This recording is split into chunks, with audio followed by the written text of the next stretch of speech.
দুর্ঘটনায় মৃত্যু নেতার আর সেই মৃত্যু ঘিরে উত্তেজনা পরিস্থিতি। পুলিশের গাড়ি ভাঙচুর, ক্ষিপ্ত জনতার। জলপাইগুড়িতে জাতীয় সড়কে দুর্ঘটনা।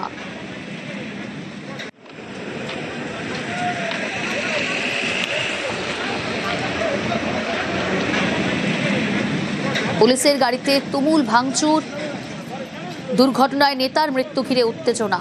পুলিশের গাড়ি ভাঙচুর, ক্ষিপ্ত জনতা। জলপাইগুড়িতে জাতীয় সড়কে দুর্ঘটনা। তৃণমূল নেতার বাইকে ধাক্কা মালবাহী গাড়ি। জানার চেষ্টা করব কিভাবে ঘটলো এই দুর্ঘটনা, এখন কি পরিস্থিতি। শান্তনু রয়েছে আমার সঙ্গে টেলিফোন লাইনে। শান্তনু, রাত 10:30 নাগাদ কিন্তু গোশালার মধ্যে জাতীয় সড়ক রয়েছে, জলপাইগুড়ি শহর ঠিক সংলগ্ন এলাকা। সেই এলাকা দিয়ে যাচ্ছিলেন তৃণমূলের সংখ্যালঘু সেলের নেতা লুৎফর রহমান। সেই সময় একটি কন্টেনার তাকে ধাক্কা মারে এবং ঘটনাস্থলে লুৎফর রহমানের মৃত্যু হয়, তার মেয়েও আহত হন। এবং এই ঘটনার পর পুলিশ কিন্তু ঘটনাস্থলে গিয়ে পৌঁছায় এবং গাড়ি থেকে কিন্তু আটক করে, গাড়ির চালককেও গ্রেপ্তার করে। কিন্তু দেখা যায় রাত 11টার পরবর্তী সময় পরিস্থিতি উত্তপ্ত হয়ে ওঠে। কিছু মানুষজন এসে কিন্তু পুলিশের গাড়ির উপর ভাঙচুর করে। পুলিশের যে ট্রাফিক পয়েন্ট রয়েছে সেখানেও ভাঙচুর চালানো হয়।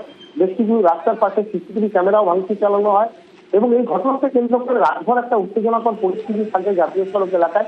অতিরিক্ত পুলিশ মোতায়েন করে পরিস্থিতি নিয়ন্ত্রণে আনা হয় এবং তারপরে কিন্তু এই ঘটনায় কিন্তু আজ দুজনকে গ্রেপ্তার করেছে কোতোয়ালি থানার পুলিশ। পুলিশের কাজে বাধা দেওয়া, পুলিশের গাড়ি ভাঙচুর করার অভিযোগে তাদেরকে আজ জলপাইগুড়ি আদালতে তোলা হয়েছে। এখন বিভিন্ন এলাকায় পুলিশ মোতায়েন রয়েছে, পরিস্থিতি অনেকটাই নিয়ন্ত্রণে। বিধায়ক নিজে এসেছিলেন, মৃতদেহ পৌঁছে দেওয়া হয়েছে পরিবারের কাছে। এবং গোটা ঘটনার পর কিন্তু পুলিশের নজরদারি বাড়ানোর একটা দাবি উঠেছে। বিশেষ করে জাতীয় সড়ক এই এলাকায় একাধিক দুর্ঘটনা ঘটছে বিভিন্ন করে, বিশেষ করে রাজগঞ্জ এবং সদর ব্লকের বিভিন্ন রাজ্য এবং জাতীয় সড়ক এলাকাতে। সেই কারণে বিধায়কের তরফ থেকেও পুলিশের কাছে আবেদন জানানো হয়েছে যাতে জাতীয় সড়কের গুরুত্বপূর্ণ কিছু এলাকায় নজরদারি আরো বাড়ানো হয়। বিশেষ করে রাত 10টার পর থেকে ট্রাফিক ব্যবস্থা যাতে পুরোপুরিভাবে নজরদারির দিকে বাড়ানো হয় এবং ট্রাফিক ব্যবস্থা মোতায়েন থাকে, সেই দাবিও জানানো হয়েছে। এখন পরিস্থিতি কিছুটা নিয়ন্ত্রণে কিন্তু থমথমে রয়েছে। পুলিশ মোতায়েন রয়েছে বিভিন্ন এলাকাতে যাতে নতুন করে কোনো রকমের উত্তেজনা না ছড়ায়। যারা গ্রেপ্তার হয়েছেন এই ঘটনায় জড়িত থাকার অভিযোগে তাদেরকে পুলিশ আদালতে হাজির করেছে এবং পাশাপাশি মৃতদেহ কিছুক্ষণ আগেই ময়নাতদন্তের পর পরিবারের হাতে তুলে দিয়েছে পুলিশ। বেশ, বরাবর সে বিজেপির বিরুদ্ধে লড়াই করেছে, বিজেপির বিরুদ্ধে একটা প্রতিবাদী কণ্ঠ।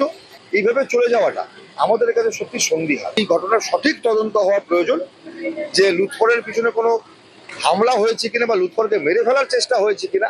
তার কারণ গৌশালা মোড় থেকে আসাম মোড় অব্দি একটা গাড়িকে ধাক্কা মেরে নিয়ে যাওয়া, যারা জানতে পারবে আগামী দিনে তাদের কাছে একটা প্রশ্ন চিহ্ন তুলে ধরে।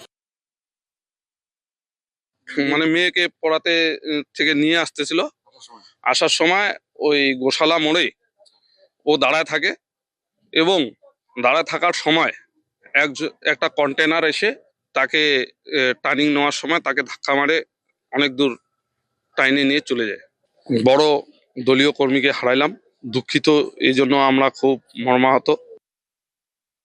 কটা গাড়ি ভাঙচুর হয়েছে আমি সেটা এখনো চলছে, একটা ল অ্যান্ড অর্ডার সিচুয়েশন আছে, সেটা এখন বলো। কি ব্যবস্থা নেবেন যারা ভাঙচুর করেছে? অবশ্যই তাদের বিরুদ্ধে আইনানুগ ব্যবস্থা। রাত্রির বেলা 10:30টার পরে হয়েছে, তখন ট্রাফিক থাকে না, লোককে দেখা হচ্ছে, সিসিটিভি ফুটেজ দেখা হচ্ছে, সেটা আমরা দেখছি। দেখছি।